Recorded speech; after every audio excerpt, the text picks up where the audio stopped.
My name is Lisa Bennett. Go ahead and take a sip of your coffee, get comfortable, and let's just talk for a moment.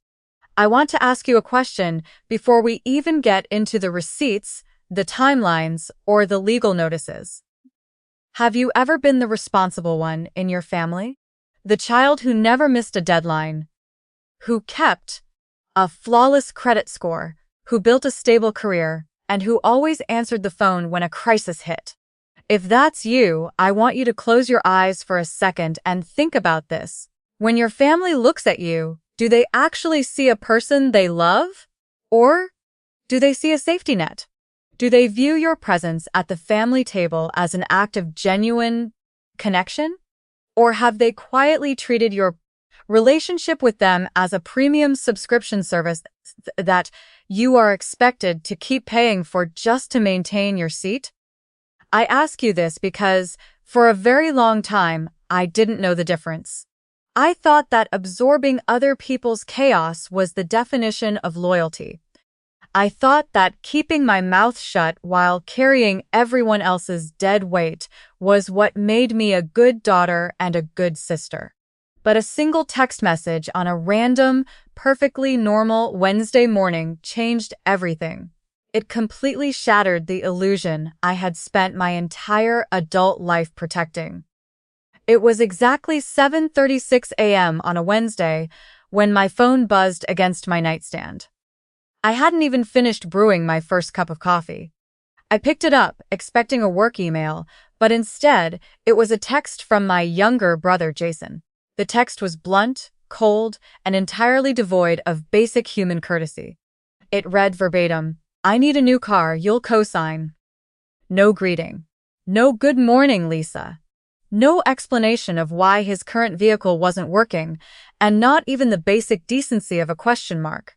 It wasn't an inquiry, it was a directive. It was an order handed down from a king to a subject.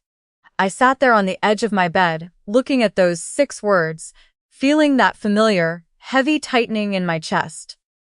The exact same anxiety that had dictated my relationship with him for over a decade.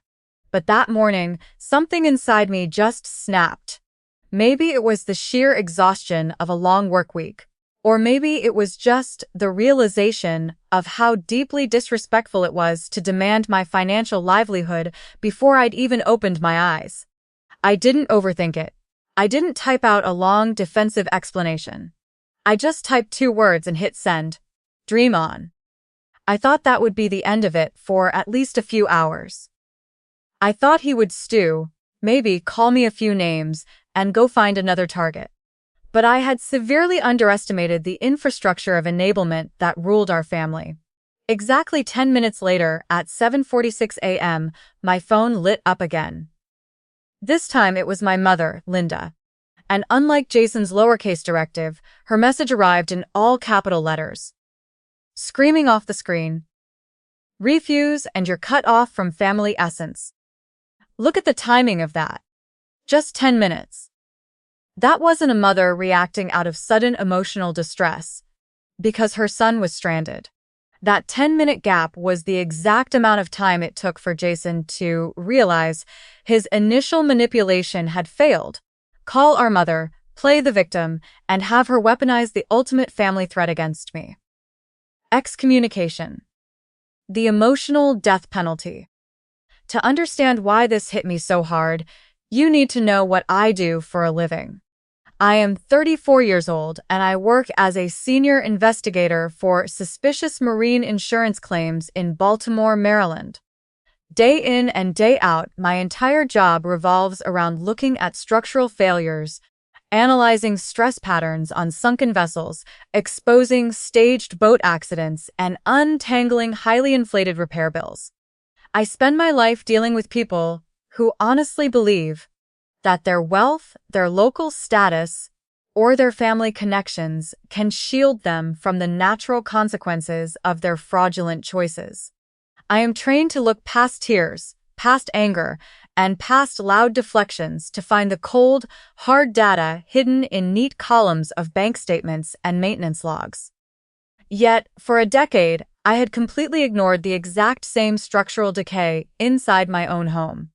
I was an expert at catching corporate fraudsters, but I was totally blind to the domestic fraud happening right across my kitchen table. I had trained myself to believe that family logic was separate from real-world logic. I told myself that because we shared blood, the rules of accountability simply didn't apply. But looking at my mother's text, followed by Jason's demand, I realized that the ship was taking on water, and if I didn't act immediately, I was going to be the one who drowned while they comfortably floated away on my dime. To truly grasp how deeply rooted this trap was, I have to explain the financial umbilical cord that tied me to my family's bad decisions. Years ago, right after I graduated college and landed my first stable position as an entry-level investigator, my mother's catering company, Bennett Fine Catering, hit a massive financial wall. A major corporate client had defaulted on a massive contract, and her suppliers were threatening to freeze her inventory. She came to me in tears, weeping at my kitchen counter, telling me that her entire life's work would vanish if she couldn't secure immediate working capital. Because her business credit score was completely ruined from previous mismanagement, no reputable bank would touch her. So I did what any dutiful, guilt-ridden daughter would do. I walked down to my local commercial bank and opened an emergency business line of credit.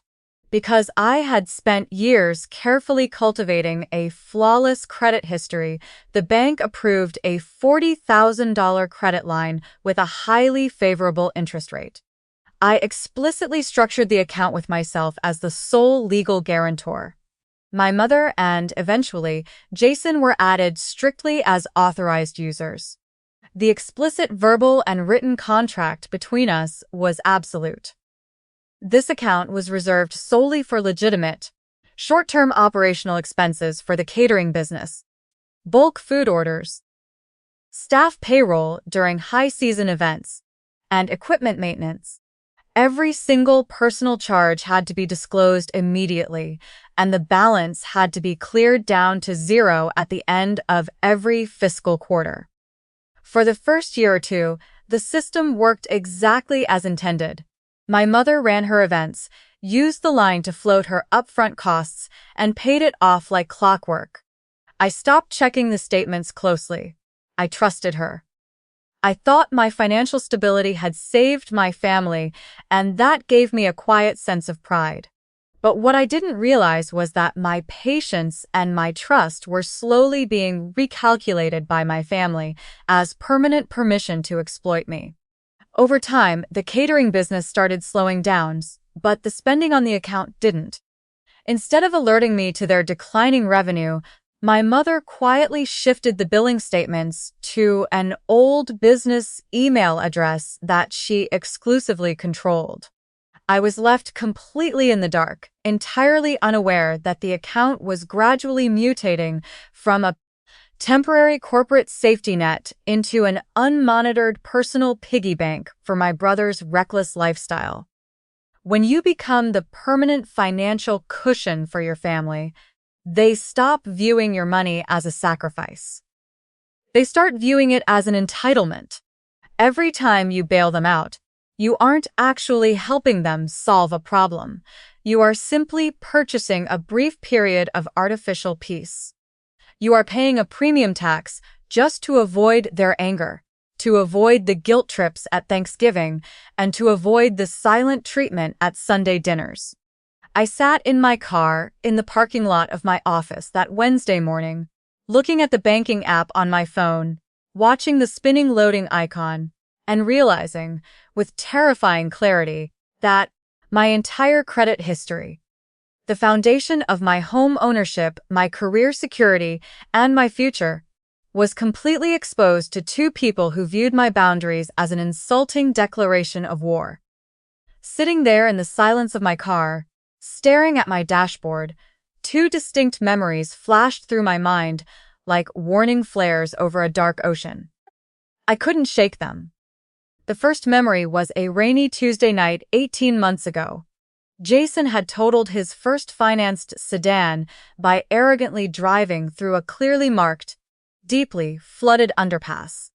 Instead of taking ownership, he stood in our mother's kitchen dripping wet, aggressively screaming that the municipality's drainage system was a joke, the city council was corrupt, and the engine design was fundamentally flawed. He blamed absolutely everyone except his own choice to drive into 4 feet of standing water. My mother had gently patted his shoulder, opened her personal savings account to cover his massive insurance deductible, and softly whispered that he was just unlucky. That was her favorite word for him. Unlucky. It was the convenient label she used whenever he created a massive, expensive disaster that someone else was ultimately expected to clear up. The second memory cut even deeper. 5 years ago, Isa was lying in a cold, sterile hospital bed, recovering from emergency abdominal surgery. My mother sat in the visitor's chair, weeping into a tissue, telling me that her business cash flow was completely locked up and she needed an immediate loan of $8,000 to settle the uncovered portion of the hospital bill. Out of sheer panic and familial duty, I emptied my personal investment account, canceled my long-planned vacation, and transferred the funds directly to her, apologizing profusely that I couldn't provide even more. It wasn't until 3 weeks later that I discovered her primary insurance policy had actually covered almost the entire medical bill. My $8,000 hadn't gone to the hospital administration at all. It had been instantly redirected to clear a vehicle repossession balance for Jason so he could quietly move into a premium luxury apartment across town. Remembering those 2 moments felt like looking at a pair of fraudulent insurance claims. The pattern was identical. Jason created the emergency, my mother managed the narrative to protect his fragile ego, and I was weaponized as the permanent financial collateral. I looked down at my phone one last time. The time was 11:42 p.m. by the time I finally finished reviewing my legal exposure that night. I didn't call my mother back, and I didn't engage in a text war with Jason. Instead, I dialed the direct 24-hour priority line for my commercial bank's fraud and risk department. I gave the representative my secure security credentials, requested an immediate and total freeze on the shared business line of credit, revoked the authorized user status for both Linda Bennett and Jason Bennett effective immediately, and ordered the permanent cancellation of every single physical and digital card linked to that account. "Are you sure you want to execute a total freeze, Ms. Bennett?" the bank representative asked, her voice calm and professional over the line. "This will immediately decline any pending or automated transactions." "Lock it down completely," I said. "Do not allow a single cent to move out of that account without my explicit written authorization." When I hung up, I felt a strange mix of profound guilt and total clarity. For years, I had been trained to believe that keeping the peace meant keeping myself broke and stressed. But as I watched the digital status of the account switch from active to frozen, I knew I had finally stopped playing my assigned role in their script. I went to sleep, knowing the storm was coming, but for the first time in my life, I was ready for it. The next morning, the reality of what I had done hit my phone like a digital avalanche. I woke up at 8:30 a.m., poured myself a fresh cup of coffee, and looked down at my lock screen. It was absolutely buried.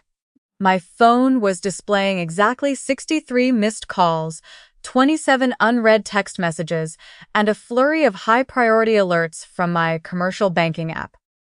A dealership general manager from Baltimore Luxury Motors had called twice. My mother had tried to reach me 21 times, her calls starting at precisely 8:16 a.m. Jason had called 35 times, leaving a single breathless voicemail. I want to pause right here. Let's take a collective breath together. If you are sitting there listening to this over your morning coffee or while driving to work, I want you to do something for me. Scroll down to the comment section right now, type the exact time it is where you are, and tell me the city or country you are watching this from. I want to see how far this story travels. And if you have ever had to execute a hard stop on a toxic family dynamic. If you have ever had to be the bad guy just to protect your own sanity. Type the word boundaries in the comments. Let's look at how many of us are quietly holding the line against the people who claim to love us. At exactly 8:36 a.m., I sat at my kitchen island, took a slow sip of my coffee, and pressed play on Jason's voicemail.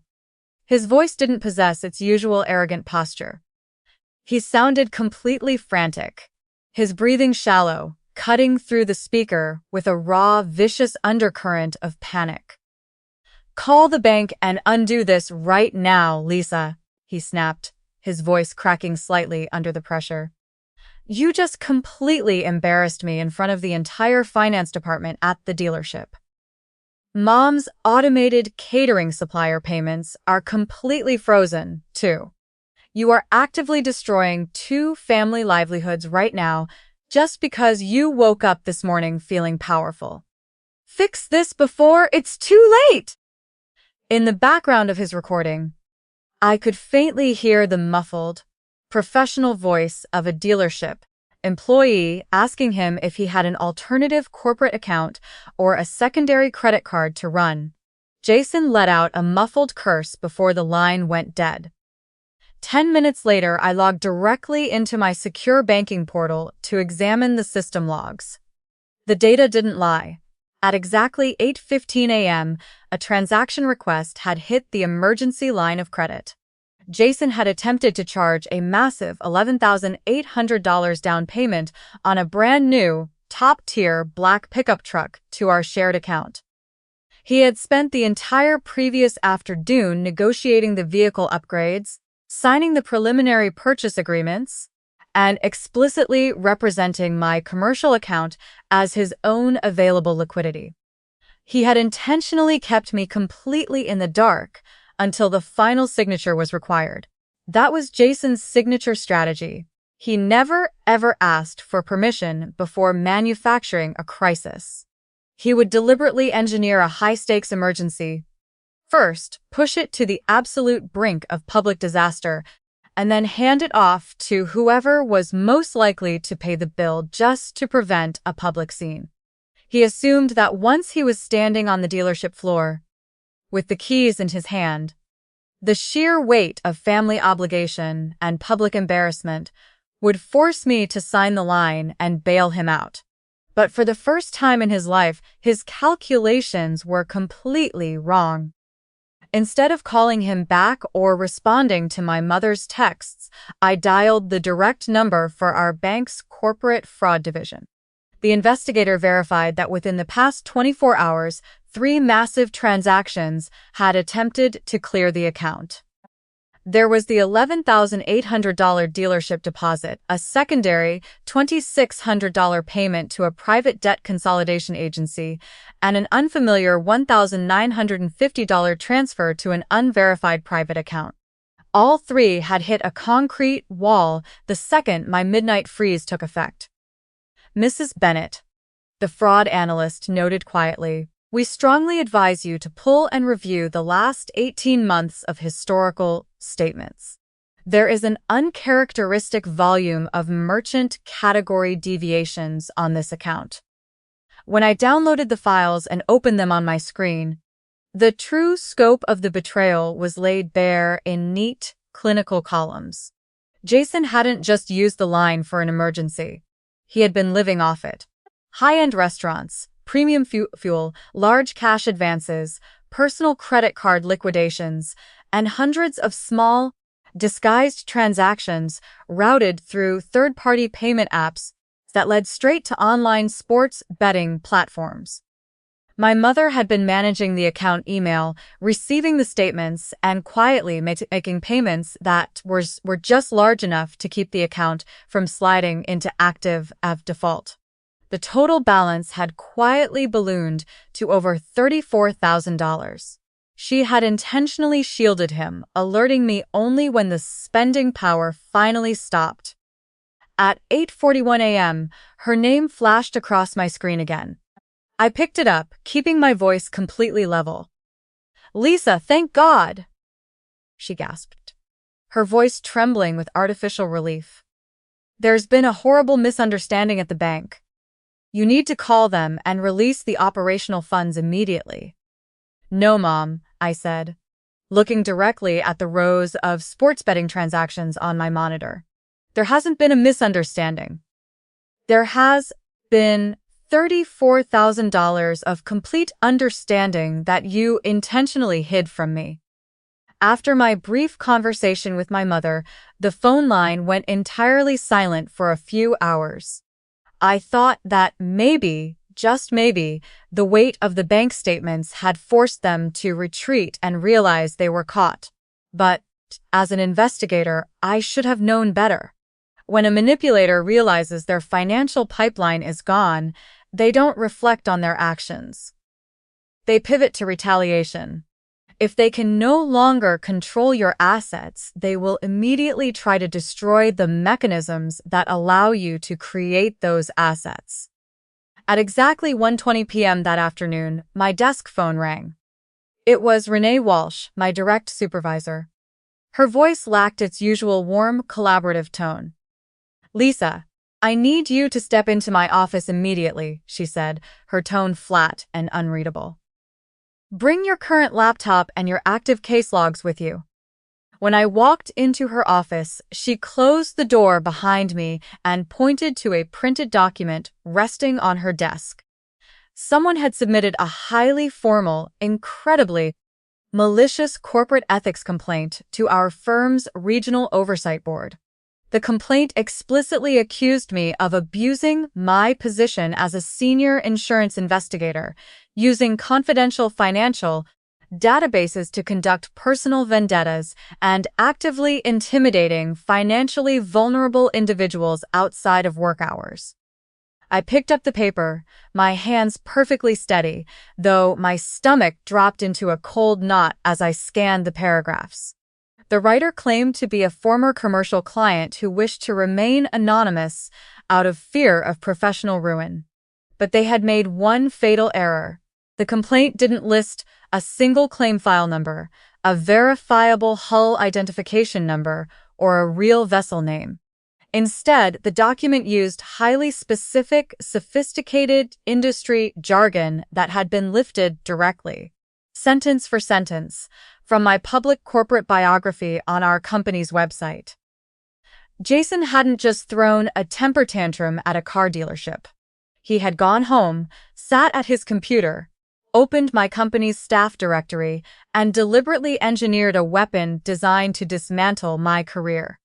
He knew that in the insurance industry, an investigator's most valuable currencies is their ethical reputation. Even a completely unproven allegation of financial misconduct can stall a promotion, taint a court testimony, and destroy professional credibility permanently. Renee sat back in her chair, sighing heavily. "Lisa, I've known you for 6 years. I know your work ethic. And I know this looks completely hollow on the surface. But because the sender used our precise corporate policy terminology, our compliance framework mandates an immediate internal review. Until the security team traces the origin of this filing, I am legally required to remove you from the 2 multi-million-dollar marine fraud investigations you are currently heading." I felt a wave of absolute fury wash over me, but I forced my expression to remain entirely neutral. "I understand the compliance policy, Renee. But I want it noted on the record that this is a targeted, malicious fabrication." The moment I walked out of her office and returned to my desk, my personal cell phone buzzed. It was a text from Jason. The timestamp read exactly 2:06 p.m. "This can all stop when you fix the credit line and let the dealership deal go through," he wrote. I looked at those words on the screen. He was so consumed by his own arrogance, so convinced of his absolute immunity, that he had handed me the missing link. He had explicitly tied his corporate attack to his financial extortion in a time-stamped digital record. I took a deep, steady breath, snapped a pristine screenshot of the message, saved it directly to an encrypted cloud drive, and typed a short, clinical reply. "Thank you for putting that in writing." The 3 little typing dots appeared on my screen almost instantly. They danced for a minute, vanished, reappeared, and then went completely dark. No response followed. Jason had finally realized, if only for a split second, that he was no longer playing a game of family gossip. He was stepping onto my territory now, the world of documentation, evidence, and forensic tracking, and in that world, his tears and his anger meant absolutely nothing. The escalation moved from the digital realm to my physical front door 2 nights later, arriving with a sudden, violent weight at exactly 9:12 p.m. I knew the precise minute because my smart home security network pushed an immediate high-priority motion alert to my phone. I leaned against my kitchen counter, looking down at the live feed. Jason was standing on my front porch, illuminated by the harsh overhead LED light. He was wearing a dark jacket, his face twisted in a mixture of rage and desperation as he stepped forward, raised his right hand, and completely covered the lens of my primary doorbell camera with his palm. What he apparently forgot, or simply didn't know, was that I am an investigator by trade. I don't rely on a single point of failure. A secondary, high-definition security camera was tucked discreetly under the eaves above my garage, capturing his entire profile, his parked vehicle, and the unmistakable deep dent on his rear bumper in perfect crystal-clear clarity. Suddenly, a massive boom rattled through the lower level of my townhouse. Jason wasn't just knocking. He was throwing the full force of his shoulder against the wood, pounding hard enough to make the framed photographs hanging along my hallway track shake against the drywall. "Lisa, open the door!" he roared, his voice cutting straight through the heavy framing. "We are settling this right now tonight. Open up!" I walked down the hallway, my heart rate steady, completely controlled by an icy wave of focus. I didn't reach for the brass deadbolt. I didn't turn the handle.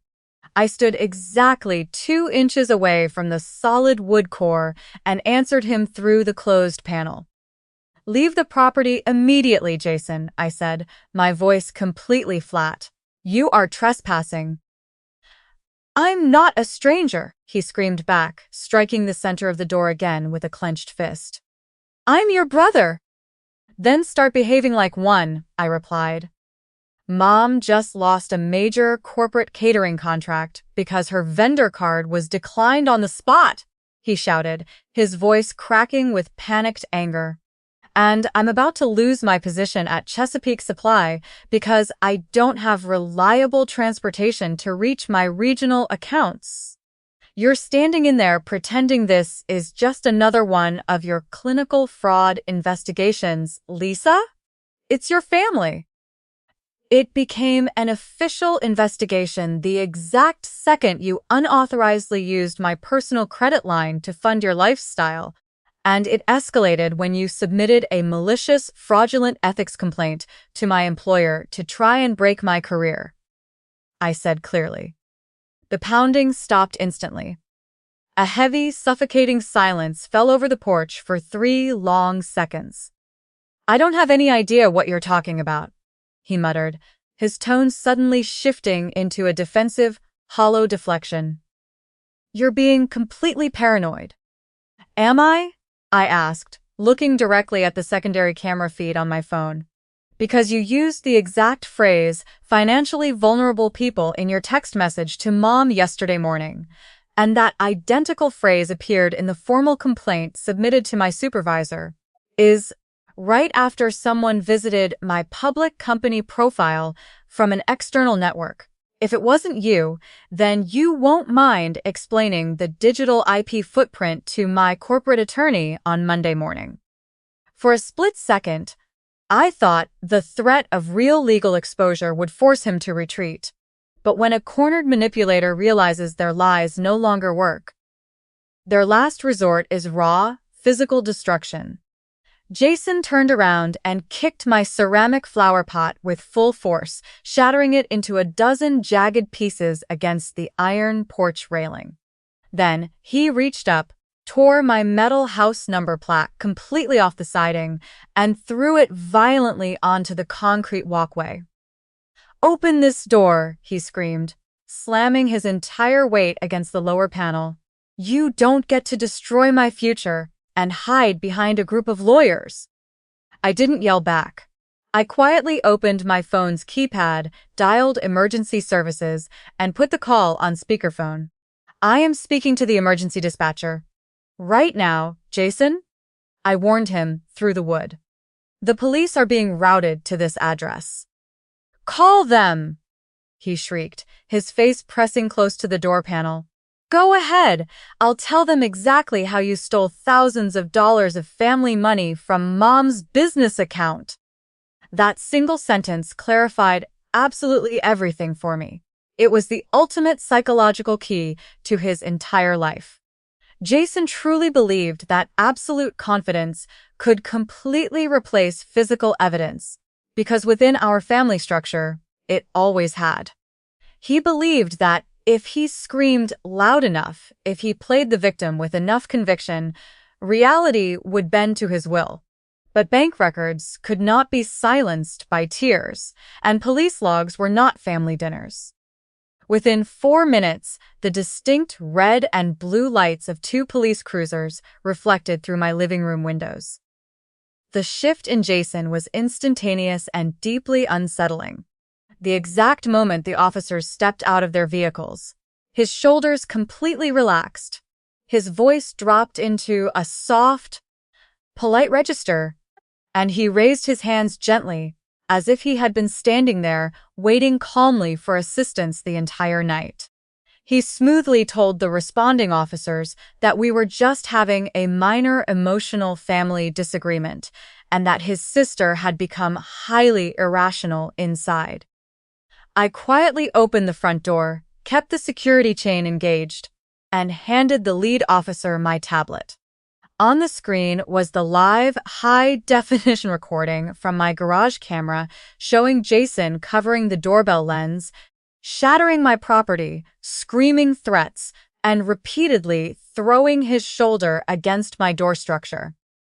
Jason wasn't arrested that night because he hadn't successfully breached the threshold of the house and the property damage was below the felony limit, but the officers immediately issued a formal binding criminal trespass warning and logged a detailed incident report. "Do you want to press immediate destruction of property charges, Ms. Bennett?" the officer asked. "Not yet," I replied, looking directly into Jason's pale face. "Just log the documentation and create the official incident number." It wasn't mercy. It was a deliberate strategy. I was establishing a certified, legal timeline of events before he and my mother could invent an alternative version of reality. As the officers escorted him down the walkway toward the perfectly functional, clean sedan that he had claimed left him without reliable transportation, he turned back to look at me through the shadows.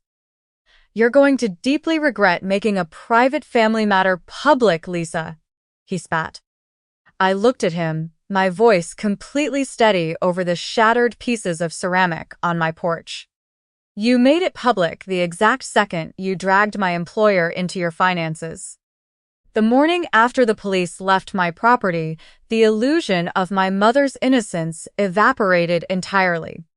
At 6:45 a.m., she sent a long, agonizing voicemail accusing me of involving the authorities in a private family misunderstanding.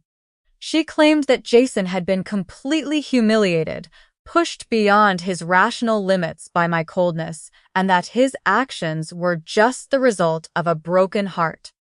Not once did she ask if I was okay.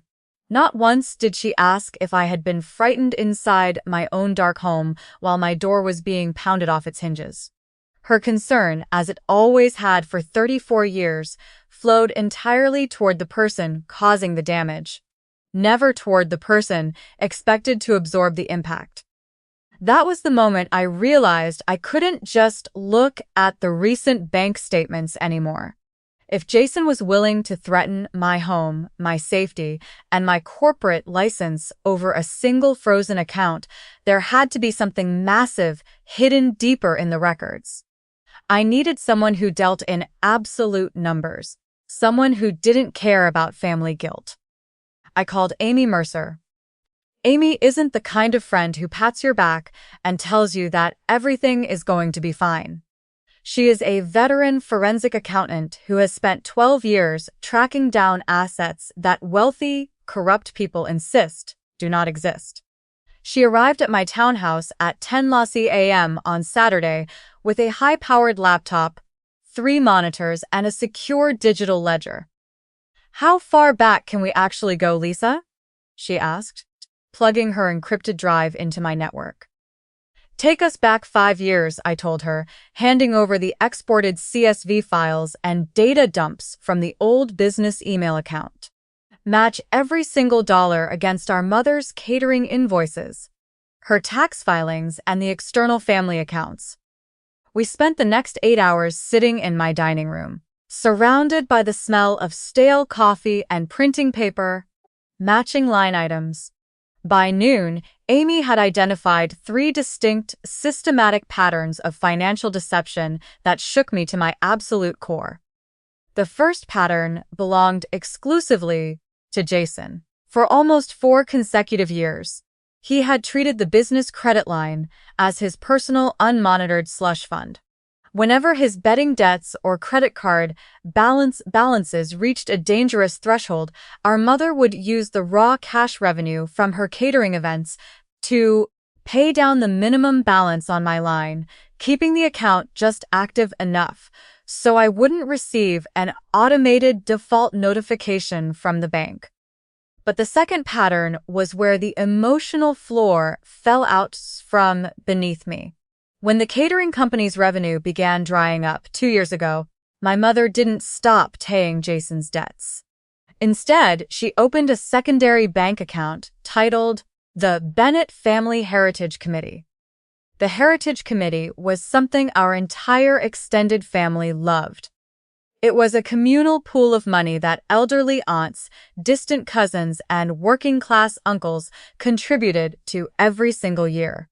The funds were explicitly designated to pay for family reunions, burial plots, memorial flowers for deceased relatives, graduation gifts for the younger kids, and emergency medical assistance for elderly family members who couldn't afford their prescriptions.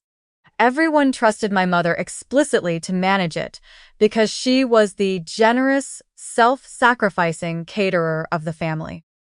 Amy pointed her pen at a row of red columns on her screen. "Lisa, look at the wire transfers. Your mother has executed 27 distinct, undocumented transfers straight out of the Heritage Fund. She was fabricating fake catering expenses, invoicing her own company for non-existent food vendors like Mid-Atlantic Produce and Bay Shore Linens, and then instantly cutting checks for those exact amounts directly to Jason's private checking account. Some of these vendor names belong to companies that went completely bankrupt and closed down years ago. I've tallied 12 completely fraudulent entries totaling exactly $19,000. I sat there staring at the glowing monitor, the room completely silent except for the hum of her laptop fan. My mother hadn't just favored my brother.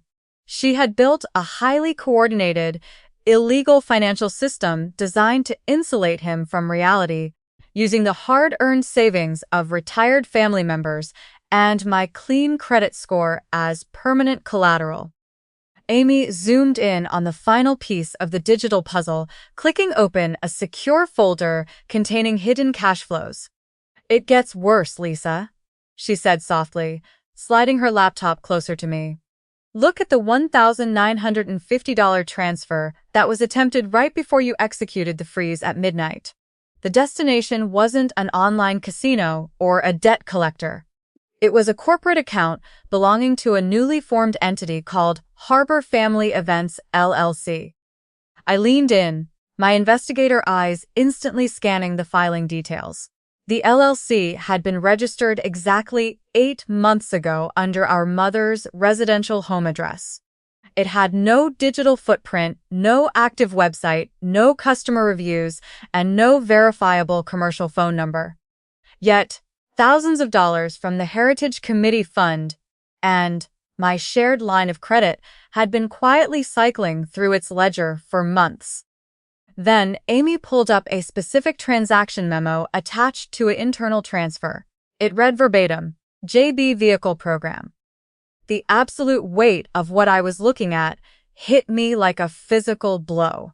Jason hadn't just impulsively decided to buy a truck on Wednesday morning. He and my mother had been meticulously engineering this financial trap for nearly a year. Their plan was completely calculated. They were going to use my credit line to fund the massive down payment, corner me into legally co-signing the remaining balance, and then quietly register the luxury vehicle as a corporate asset under this dummy LLC to write it off as a business expense.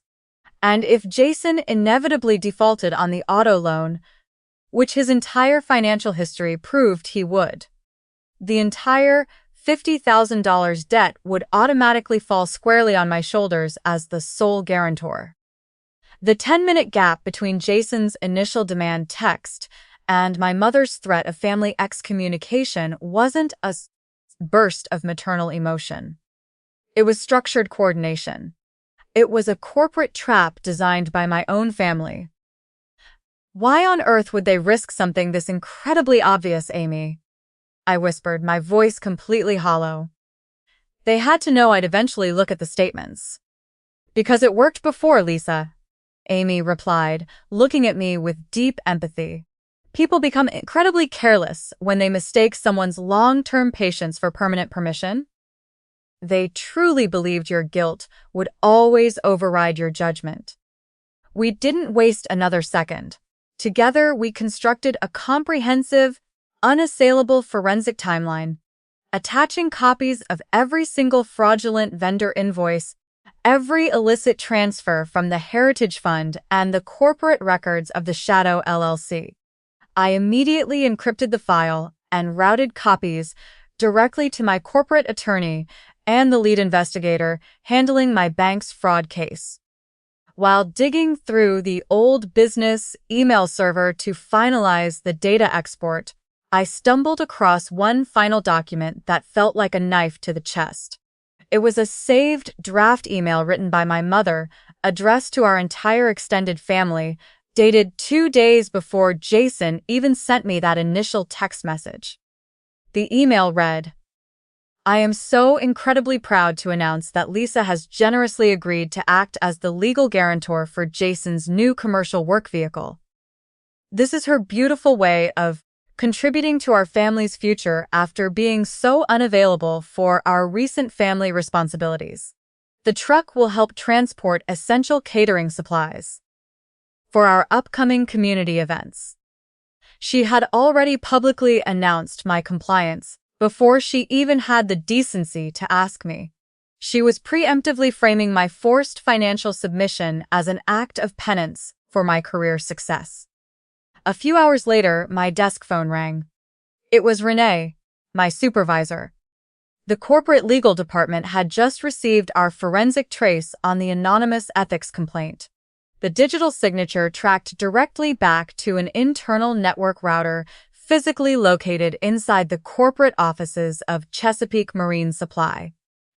Jason's exact place of employment. Jason had used his company's secure database to pull up our corporate client list, targeting marina owners who frequently collaborated with my firm, spreading malicious lies that I was under criminal investigation for financial misconduct. Lisa, Our legal team has just issued a formal corporate preservation notice to Chesapeake Marine Supply. Renee told me, her voice filled with absolute resolve this time. We are requiring them to immediately lock down and retain all network logs, emails, and database searches associated with your brother's credentials. He didn't just break our policy, he interfered with an active firm that regularly refers high-value clients to his own employer. He has completely crossed the line into corporate liability. I hung up the phone, took a slow sip of my coffee, and looked out the window at the Baltimore harbor. The trap they had built to destroy my career had just become the exact mechanism that would dismantle theirs. I no longer felt an ounce of guilt. I felt entirely focused. By Saturday evening, the inevitable trap had snapped shut on Jason's professional life. Chesapeake Marine Supply's legal risk team acted with ruthless corporate efficiency the moment they received our preservation notice. An internal audit revealed that Jason had spent hours navigating their secure client database to pull records on businesses connected to my active investigations. He was suspended on the spot pending full termination protocols. Within minutes of his suspension, my mother called, screaming that things had gone entirely too far, and demanding I lie to his employer to save his job. I simply told her that being upset explains a feeling, but it doesn't erase a decision, and I hung up. The absolute climax of their manipulation scheme arrived 24 hours later, on Sunday evening. My mother had coordinated what she titled a family accountability dinner inside the grand banquet room of our local community church. This venue was her home turf. She had catered weddings, funerals, and retirement celebrations here for nearly 2 decades. She had explicitly invited nearly 30 extended relatives, positioning family photographs by the entrance and placing a large donation basket right beside a sign advertising the upcoming Bennett family reunion. She wanted a public arena where the sheer weight of collective family pressure would force me to capitulate, reactivate the credit line, and absorb the blame for Jason's ruined career. Jason stood near the buffet table wearing a premium new blazer, looking incredibly smug as he waited for my arrival and the public apology he felt he was owed. I walked into the banquet hall at exactly 6 p.m., carrying a slim, black leather binder under my arm and a secure flash drive tucked safely into my jacket pocket. Amy Mercer sat quietly in the very back row of chairs, acting as my silent observer. After dinner concluded, my mother stood up, tapping her glass with a silver spoon to command the room's attention. "We are here tonight because our family is hurting deeply," she began, her voice cracking with perfectly practiced sorrow. "Lisa's recent cold choices have completely endangered my catering business and stripped Jason of his livelihood because of a private misunderstanding. We want to give her the opportunity to explain why she has turned against her own blood." I didn't hesitate. I walked calmly to the front of the room, stepped past my mother, and plugged my secure flash drive directly into the large television display mounted on the wall. "Before I explain anything," I said, my voice completely level, echoing clearly through the hall, "I want to ask a single question. Who in this room was under the impression that the shared business credit line was a communal family asset?" A murmur rippled through the tables. Several uncles and cousins raised their hands, looking completely confused. "That's just a legal technicality, Lisa," my mother interrupted sharply, her face tightening. "It's the absolute foundation of the truth," I replied, bringing up the original commercial bank contract on the large screen. "I guaranteed this account in 2018 solely to keep the catering company afloat. It was legally restricted to business operations. But over the last 18 months, more than $34,000 has been drained from this account." I clicked the remote, pulling up the forensic spreadsheet.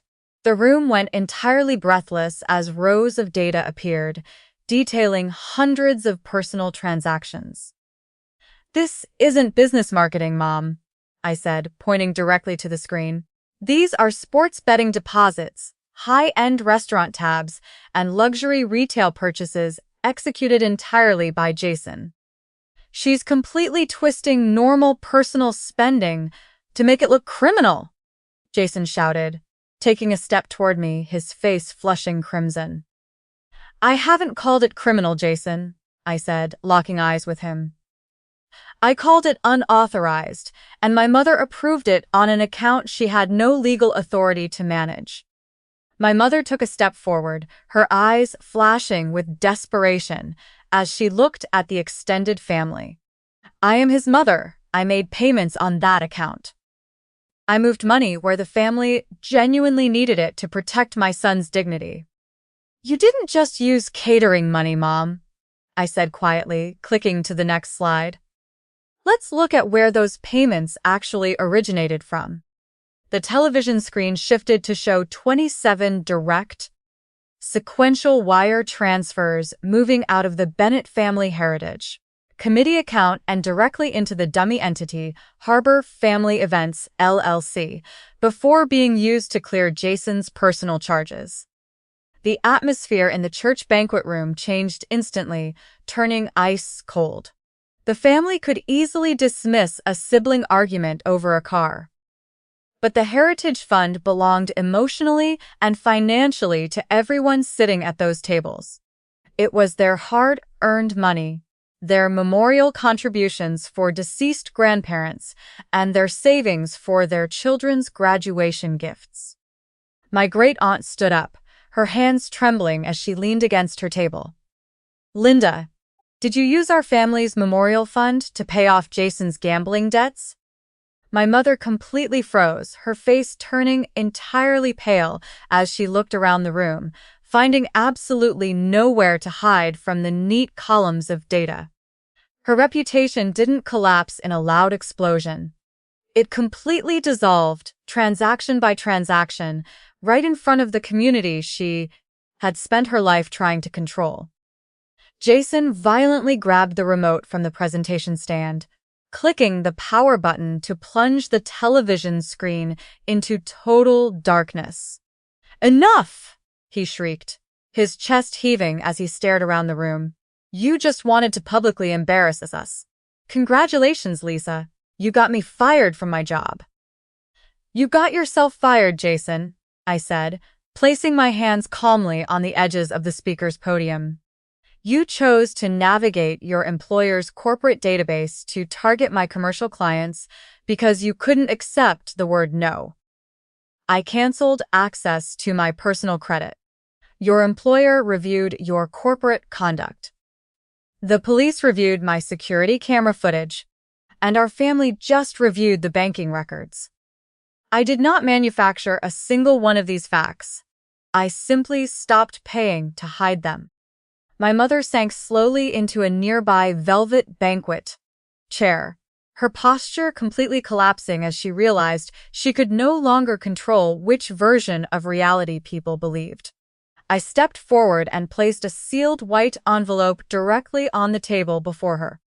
"This is a formal, legal demand for a full accounting and total repayment of all unauthorized commercial charges," I told her quietly. "My corporate attorney has already routed official copies to the necessary processing parties. As of tonight, I am permanently removing my name from every shared account, contract, and business document connected to you or Jason." She looked up at me, her eyes hollow, whispering, "You would actually sue your own mother? I truly hope your complete disclosure and immediate repayment plan make active litigation entirely unnecessary," I said. "Oh, look at you," she hissed, her voice trembling with a final desperate flash of venom.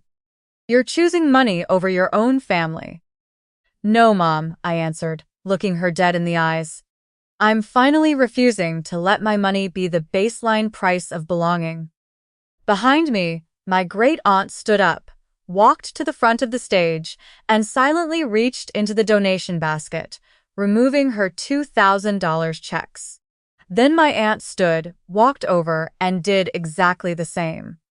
Within less than 5 minutes, the communal reunion basket was completely empty.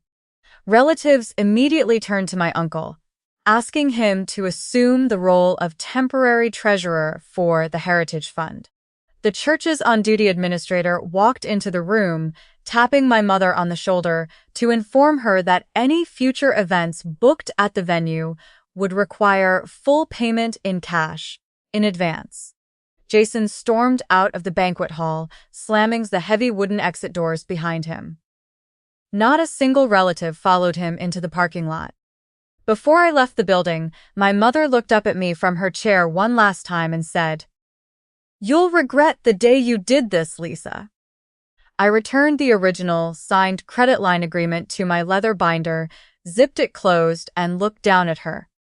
"No, Mom, I only regret how many years I waited to do it."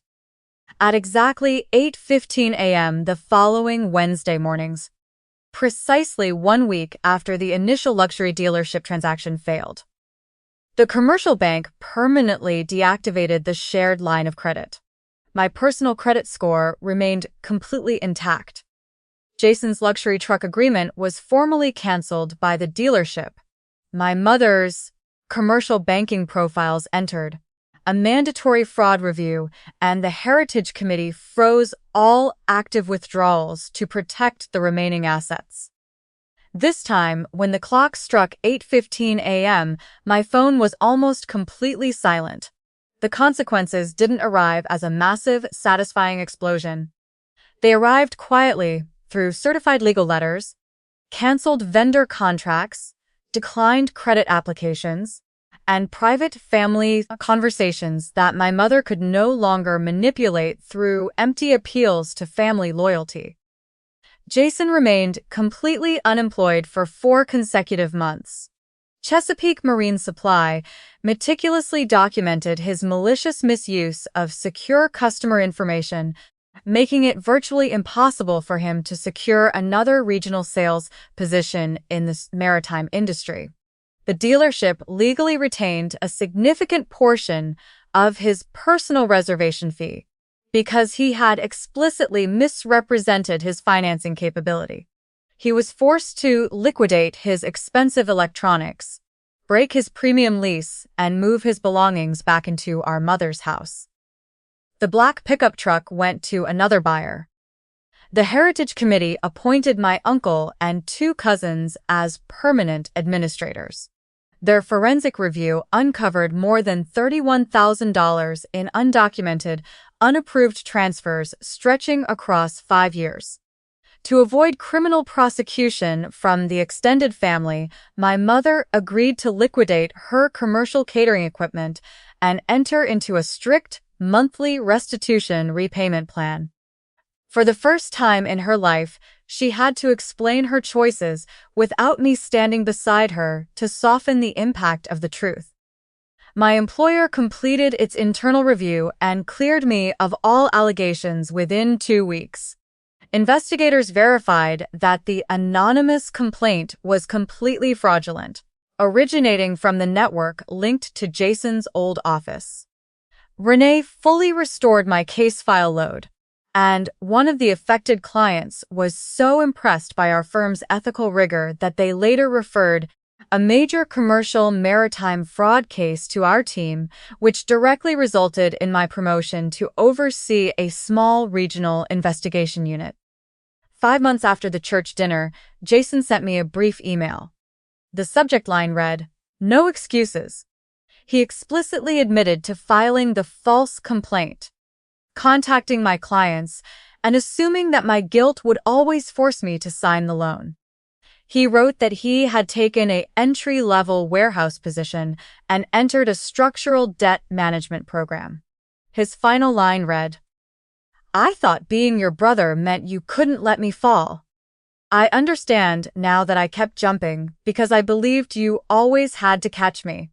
It was the very first apology from him that named his specific actions and didn't contain the word "but." I waited a full week before replying with a short message. I acknowledge your apology. I am not ready to resume our previous relationship. There will be no shared accounts, loans, or unannounced visits. Future contact depends entirely on consistent behavior, not promises. He replied with a single word, understood. A year after the credit line closed, I attended my first family gathering at my uncle's house. There was no donation basket by the entrance, but a printed committee ledger sat on the table for anyone to review. Jason arrived in his old, repaired sedan, the same car he had once called deeply embarrassing. He greeted me politely from across the room, never forcing an artificial private conversation. Later, while we were clearing paper plates from the kitchen counter, he mentioned he had saved up enough cash to replace his own transmission if it failed. That sounds incredibly responsible, Jason, I said softly. He gave a small, slightly embarrassed smile. It sounds a hell of a lot slower than having someone co-sign a loan for me. Slower isn't always worse, I replied. No, he said, looking out the window at his old car. Sometimes slower is the first time it's actually yours. We are not suddenly close, and I have not erased the past. Forgiveness didn't mean restoring his access to my life. It meant releasing the need to relive the injury while allowing real evidence, not guilt, to dictate our future. Canceling that shared credit line didn't destroy my family. It simply exposed the broken version of family we had spent decades protecting. 1. Where the most responsible person carried the heaviest burden, the loudest person received the most assistance, and love was measured by how much damage you were willing to absorb. Boundaries are not concrete walls built to punish people. They are simply doors with strict conditions for entry. Respect the home, tell the absolute truth, accept responsibility, and the door may remain open. Threaten, exploit, or manipulate, and the person standing inside has every right to close it permanently. At 8:15 that Wednesday morning, 63 missed calls made me believe I had caused a catastrophic family emergency. What I had actually done was stop interrupting one. Sometimes the consequence a family fears most is the only mechanism powerful enough to teach it how to change. And sometimes the person labeled cruel is simply the first person brave enough to stop paying for everyone else's choices.